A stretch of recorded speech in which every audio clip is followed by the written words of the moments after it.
Bentrovati al meteo. Pressione atmosferica in nuovo aumento sulle nostre regioni, sarà una giornata di bel tempo e con clima lievemente più fresco.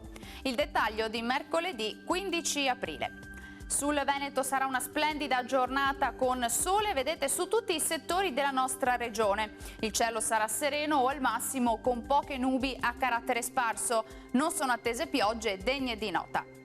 Temperature, come detto, in lieve calo, minime tra 2 e 7 gradi, valori massimi compresi invece tra i 15 e i 17 all'incirca.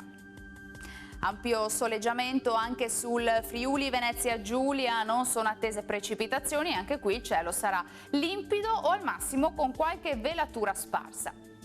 Temperature minime tra 1 e 7 gradi, valori massimi invece tra i 14 e i 16. Uno sguardo infine alla situazione del Trentino Alto Adige, bel tempo stabile, anche qui non sono attese piogge. Temperature minime intorno a 1 grado, valori massimi invece fino a 20 gradi all'incirca, dunque clima del tutto gradevole. Dal meteo per ora è tutto, vi auguro un buon proseguimento in compagnia di Antenna 3. Arrivederci.